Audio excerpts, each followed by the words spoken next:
आप देख रहे हो Jolly the death story Sunil Kumar के साथ। जोली द डेथ स्टोरी में आज की कहानी का शीर्षक है रोने वाली चुड़ैल।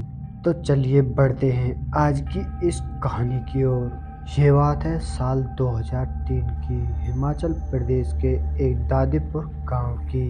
यूं तो राकेश यहाँ अपने भाई के दोस्त की शादी में आया था, लेकिन यहाँ के लोग और यहाँ का रहन सहन राकेश को कुछ इस कदर पसंद आ गया कि वो अब इसी गांव में रहना चाहता था। अजीत और राकेश शादी के तकरीबन 7-8 दिन पहले ही वहां पर पहुंच गए थे। शादी की तैयारियां तो चल ही रही थी और साथ ही साथ अजीत और राकेश की मौज मस्तियां भी खूब चल रही थी।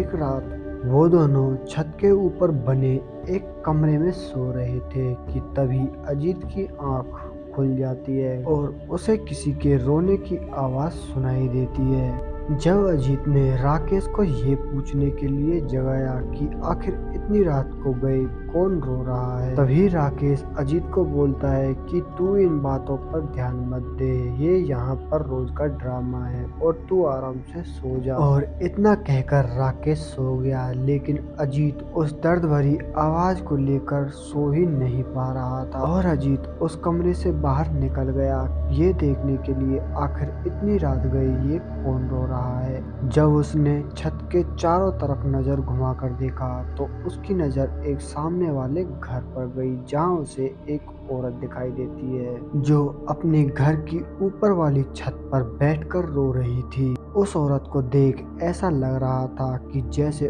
उस औरत को किसी की जरूरत है। उस औरत को इस कदर रोता देख अजीत अपने आप को उसकी मदद करने के लिए नहीं रोक पाया और तभी अजीत उस औरत से पूछ बैठता है कि आखिर तुम कौन हो और इतनी रात गए इस तरह यहाँ क्यों रो रही हो। लेकिन वो औरत अजीत की किसी भी बात का जवाब नहीं दे रही थी, जिसके चलते अजीत दोबारा से अपने कमरे में आकर लेट गया और अजीत की आंख अभी लगी हुई थी कि उसे लगा कि उसकी चादर को कोई धीरे से खींच रहा है। तभी अजीत बड़बड़ाता है कि यार राकेश तंग मत कर, सोने दे, पहले ही उस पागल औरत ने मुझे परेशान कर दिया और खाम का मेरा टाइम खराब कर दिया। इतना सब कहते ही अजीत पलंग से नीचे गिर गया और जैसे ही उसने सामने देखा तो वही औरत उसके सामने खड़ी थी और अब वह औरत बहुत ही डरावनी सी लग रही थी और उसकी आंखें बड़ी बड़ी और लाल हो चुकी थी, लेकिन अभी भी वही रो ही रही थी, जिसे देखकर अजीत बहुत ही ज्यादा डर गया और अब अजीत के गले से आवाज भी नहीं निकल रही थी। तभी वह औरत अजीत से पीने के लिए पानी मांगने लगती है, मगर उस समय अजीत के पास पानी नहीं था और उसमें अब इतनी हिम्मत भी नहीं थी कि खड़ा होके वह पानी नीचे से लेकर आ जाए।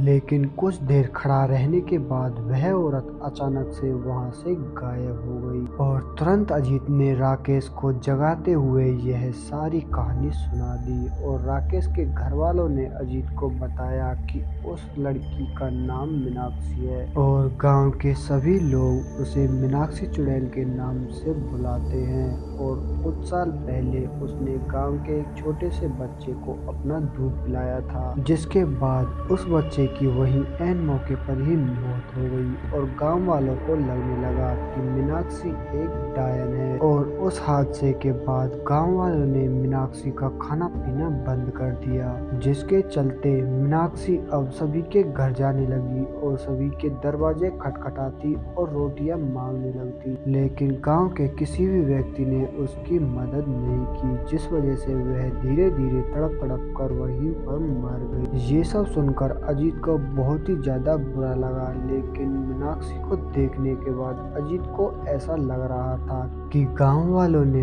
बेफिजूल में मीनाक्षी को इतनी बड़ी सजा दे दी। वो अगर सचमुच में ही डायन होती तो पता नहीं कब का मुझे वहीं पर मार देती। दोस्तों, इस कहानी का शीर्षक यही है, हमें कोई भी फैसला लेने से पहले उसकी अच्छी तरह से तहकीकात कर लेनी चाहिए।